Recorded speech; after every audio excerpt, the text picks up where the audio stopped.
I'm Tony, he's Mike, and we are here to talk about 1985's No Retreat, No Surrender. Jason Stillwell wanted to be a champion, but he's having a tough time at school and a tougher time at life. Stay out of the way, punk.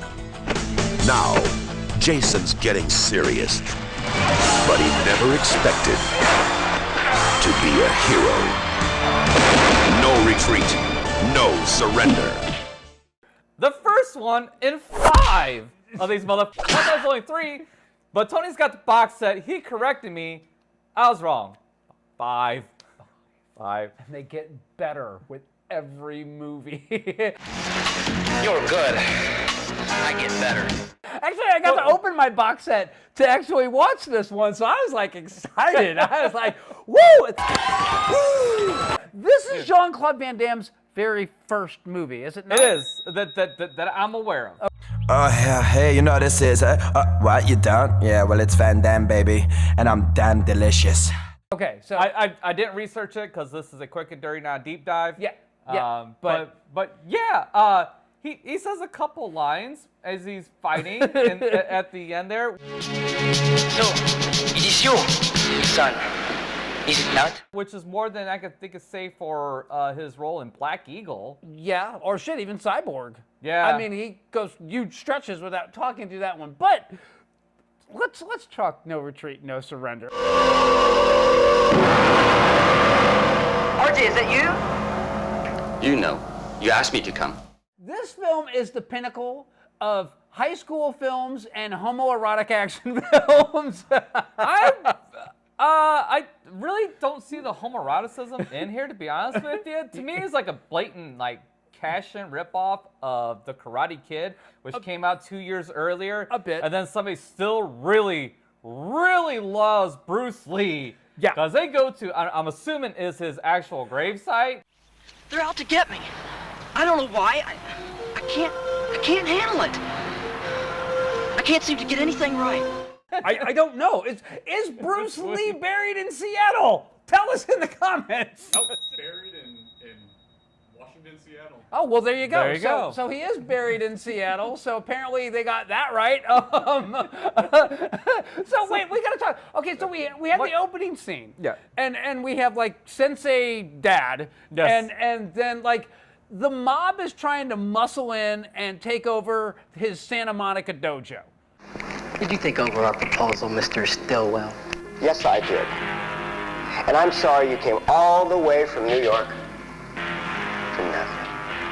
Of all businesses to take over, why karate? I mean, are you gonna, like, do your money laundering through karate or some shit like that? I don't get it. Did he even explain? They never explained it. I'm like scratching my head the whole time going, like, of all the places to, like, muscle in. Yeah. And then you have to hire someone like Jean-Claude Van Damme, the Russian, to come in and break knees. And then the dad is like such a wuss that he's all like, no, we gotta close down the dojo and pack up and move to another state. I know they'll be back. What should I do? I can't risk my family. There's nothing else to do but leave. And then he's giving his kid shit because his kid is still continuing on his martial arts journey, as it were. I don't believe in fighting. I don't believe in fighting. This is only to be used for defense. Jason, fighting is for punks. Dad, I was helping a friend. Doesn't that mean anything to you? Fighting is wrong. Defense, like they like beat that point home so many times. Oh god, like so bad too. Like he gets punished, like it's grounding and all that stuff. Go to your room. And you ought to be ashamed of yourself for fighting like some common sink punk. But no buts. Go to your room.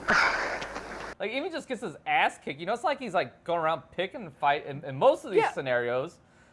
And sometimes he kind of does. And that's kind of like where the Karate Kid bit comes in, because he like falls for the one girl who the guy from the other martial arts group is like all sweet on and shit like that.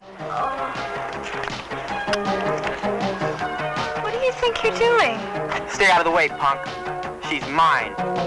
I didn't see a ring, did I? So they get in a confrontation. And she's also the sister of the guy who owns the Seattle dojo. Yeah. And he's the current champion. Like, he wins the championship and brings it all home. Well, Bob, I fought well.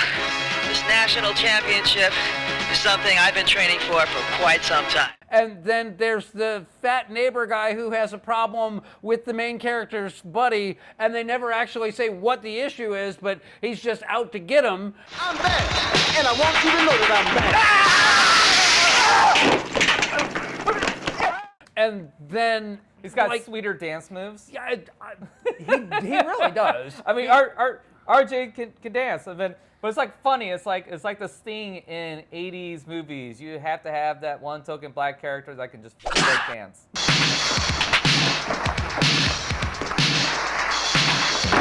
Not bad. It's there, and he's like dressed like they have that big like dance thing where like after the big blowout between the two of the main character and his girlfriend, which I love the fact that they never bothered to introduce. Like, he just shows up at her party with a gift, with the bunny. I hope you like it. Oh, he's so cute. How did you know? You made such a fuss over it at the pet store the other day, I just had to get it. First off, bunnies are horrible presents. Second off, this bitch can't act, so much so that I guarantee you they shot the scene where they met and fell in love, and then he finds out that she's the sister of the champion in Seattle, but her acting is so bad they just left it on the cutting room floor. I don't doubt that, not for a second, because this bitch could barely read. Don't fight it. It's bigger than the both of us. The only thing bigger than the both of us is your ego. I'm not interested. Go find some other girl to pest. She had trouble speaking convincingly, let alone actually emoting, like, you know, that she was falling for this kid from Los Angeles and his you know, hobble-footed dad. I will say this: she does act better than the chick in Cruel Jaws, which we're going to be reviewing later. Oh yeah. But she does not act better than Elizabeth Shue. Oh no. In Karate Kid. And yeah, so apples to apples. Like, if Elizabeth Shue is here, this chick is like packing Elizabeth Shue's lunch. And that's really the job that she should be going out for, not acting. So that all being said, then you have like the fat kid who is a white belt who starts the problem with our main character and the Seattle dojo because he says that Los Angeles karate is better than Seattle karate. What's up? Who was that guy? My new student. Why? They say he was from L.A.? Yeah. So what? Yeah, he was putting Seattle karate down in a big way and talking about how wonderful Los Angeles karate is. And apparently that's enough to get your ass kicked in a Seattle dojo, which shame on you, Seattle karate people. It's only to be used for defense. And, you know, you shouldn't be, you know, basically setting up a new student up like that. It's dumb. It is an obvious knockoff. Well, I love how he has our hero. What's his name? I think it's Jason. Is his name and character. And he has so much shit that he has a mental breakdown. All right. Yeah. He runs away from home. He stays in this abandoned house and has his Bruce Lee hallucination and trains. His training montages. Yes. So, like, because RJ, like, watches him train, and he's just, like, shadow karate, like, everything. Like, there's no punching bags up, but yet in his mind, there's, like, little sandbags and stuff all over the head. And he's, like, sparring with Bruce Lee and all this shit. There's nobody there. There's nothing there. He's just, it's all in his head. But yeah, RJ, he's like, my man's just doing his thing. Ain't no big deal. Well, he'll be fine. And then at the end, apparently the mob comes to Seattle and they're going to take over Seattle Karate Man's dojo for reasons. And then they decide that they're going to do a tournament for reasons. And the Russian guy, if he beats him, they're going to take over his dojo, and that'll be that. And then, like, Jean-Claude Van Damme beats the crap out of the best student.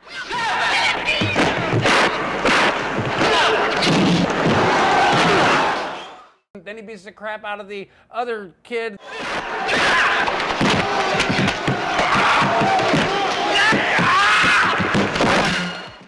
McKinney beats the crap out of the owner of the studio.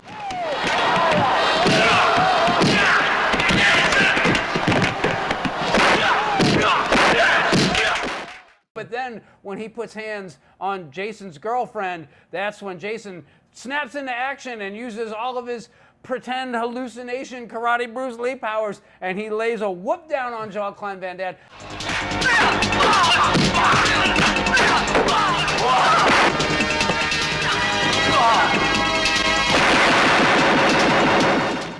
And I'm just going to say this. This movie is dumb.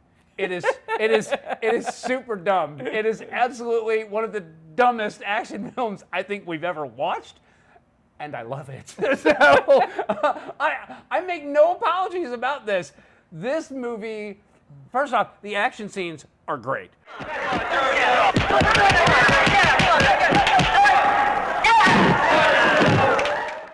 The choreography for the fight scenes are great. Now, there's a lot of foreplay that leads up to it. I wouldn't go say they're great, but they're absolutely they're serviceable for this movie. Yeah. So, this is LA Karate. They're perfectly fine. They're better than this movie deserves. I will agree with you there. Yes, they are better than this movie deserves. Yes. Second off, the relationships of all these characters, it's dumb.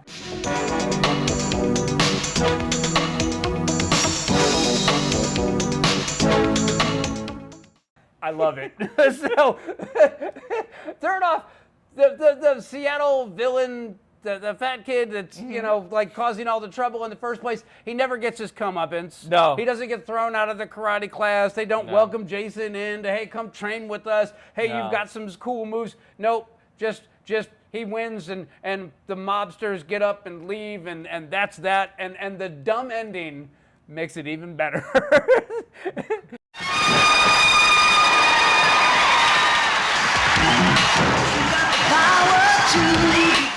I mean, it's so stupid. Like any other mob would just show up the next day and just like gun goes down, and that'd be the end of it. I still want, like, really, like, why does the mob want dojos, strip clubs, cash businesses, businesses that you can inflate the numbers very easily? Because if anybody's doing an IRS audit on this place, they're going to be able to see exactly how many students are there and how many are showing up, and they're going to know how many people actually made payments regularly because they kept attending classes. But a strip club, that's cash, baby. That's cash money. That is cash money. Restaurants. There's a reason why the mob likes these kinds of businesses, and it's because it's easy to hide, you know, blips in massive influxes of currency. But a karate school, not so much. I told you in Reno I wasn't interested. I run my own show. Frankly, Mr. Riley, it isn't acceptable. You must join us. Now, you're saying you don't see the homoeroticism. I'm going to say, No. when you have a guy that is doing hip thrusts with someone sitting on their crotch. Oh, okay. I forgot about that one scene with him and RJ. Yeah.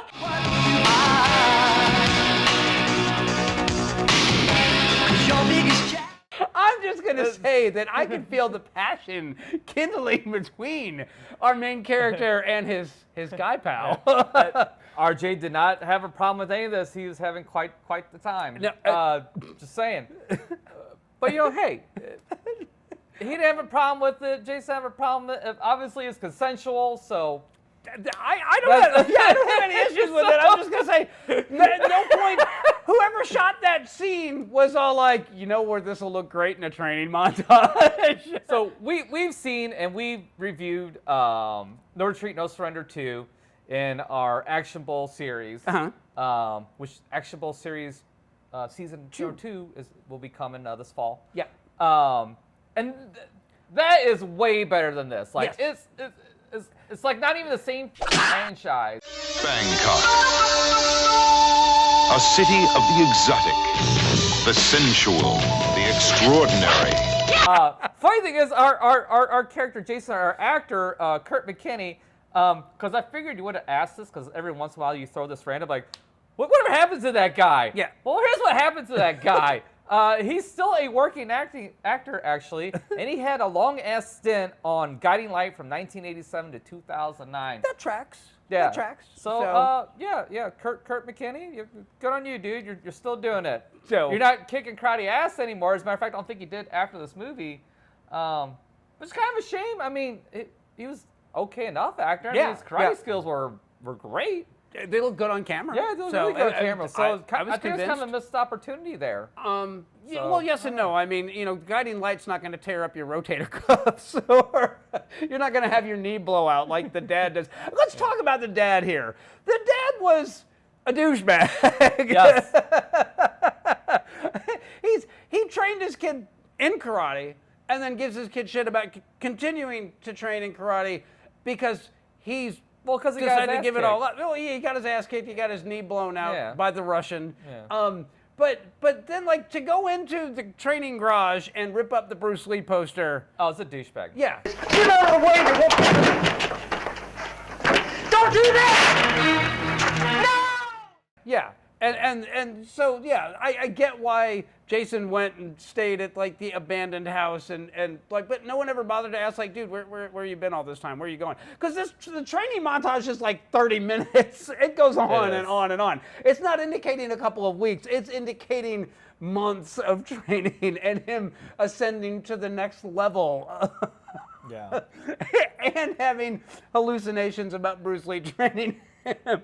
I'm just gonna say I think the walls in that house were lined with PCP, and he was just tripping balls. And really, a lot of lead-based paint and asbestos. What really happened at the end of the movie is that Jason thinks he won, but he's really laying in the center of the ring with his ass kicked by the Russian. Or he's lying dead in the house from an overdose or some shit like that. It's probably more like it. Either way, we spent way too much time in this movie. We're almost 15 minutes deep. It's obviously recommended for you. I already bought it. So. There you go. It's a recommend for me only if there's alcohol or weed involved or with a good group of people. You can enjoy it. Beyond that's what I got. Buy it. This is actually the only one. I have the Blu-ray anthology set. I imported it from Australia, but this is the only film in the No Retreat, No Surrender series that's actually also available on Blu-ray, so you can get your high def on this one. Not worth it. Totally worth it. Anyways, that's all we got. Anything else? No, we'll see you guys the next time.